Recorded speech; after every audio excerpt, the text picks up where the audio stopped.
hameno zvimwe ndini ndinoona kunge Chipo Muchegwa akarongeka kudarika mamwe madzimai kana vamwe vanhu vane zvese zvakakwana.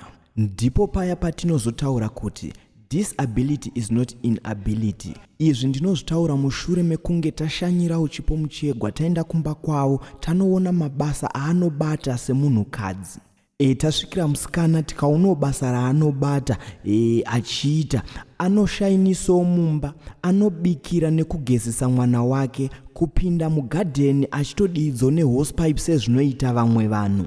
Ndipo paunongoona wega kuti Mwari anoshamisa, Mwari muhombe, nekuti zvinhu zvinoitwa nemusikana uyu zvinhu zvekuti vamwe vanhu vazhinji havazvikwanisi. Nekuti tinoona kuti musikana muimbi anoimba zvinhu zvekuti anofadza nekujambisa vanhu kuburikidza nekuimba kwaanoita nziyo idzodzo. Anowanawo mari yekunge achichengeta mwana wake waainaye, uyo waanobhadharira mafizi, even chikafu chaicho anochengeta wega musikana. So pataenda kumba kwavo tagutsikana kuti musikana munhu anozviitira zvinhu zvake. So mhuri yeZimbabwe, ndisati ndakuratidza vhidhiyo raChipo Muchegwa, ndinoti kana kari kekutanga kusvika pano ndinokumbira kuti ungobaya button rekusubscribe, then turn on the notification bell kuitira kuti usarasikirwe nemaupdates atinokupai pano zuva nezuva.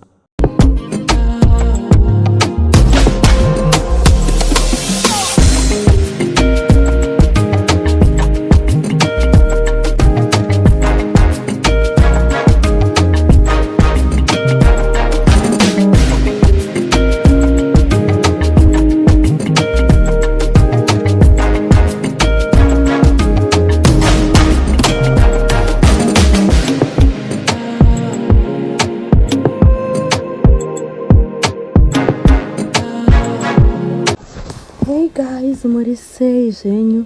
Nasi ndinangu ndiri kumopa mumba nanguti ndikushaya zvekuita rega ndimbomopa mumba. Ndino ndakupukuta hangu masituru angu. Ndakungoita ndanchishaya zvekuita hangu bva ndangotanga kungopukuta even kuma4 guys, even munguvai.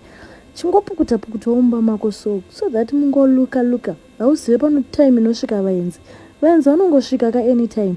Mungosingazive senge ini nangu. Vaenzi vanogara vachindivhizitira all the time. Vachingoti tanzwa kuti Chipo ndo paunogara panapa. Tanguya kuzokuona ndoti it's okay vachida kutorwa mapicture senge vanogara munotoni. Tinenge chingota kuti mumba mugare muri clean so that vanhu pavanouya vanoona muri clean.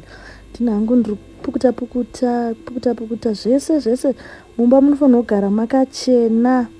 Ngatisagare mumba makasviba kudasta kudidi so that zvinhu zvinogara zvichilukawo zviri right. Nai vedu veshuwa zvinhu zvakaoma here izvozvo nei guys? Pana kana hi guys, muri sei zvenyu? As you can see ndinangu ndiri kudiridza maonyeni kwakusina magetsi, so ndangati ndibude panze ndimbonodiridza zvangu sezvo kune mvura kudai. So ndinangu ndine maonyeni angu, vegetables ari paside, madomasi aripo. Zvinhu zvakangokosha kuti munhu wechikadzi ugare pamba pako pane magarden akadai swai, so that unenge uchingotema. Hausisina need yekuenda kunotenga dhola iroro ranga uchada kutenga maonyeni, dhola ranga uda kutenga mavegetables, unosevha uchiitawo zvimwe zvinhu. Handiti zvinhu zvakangokosha kuti munhu wechidzimai pamba pagare pane garden. Handiti amino kuti tiri kunyatsonzwanana here guys?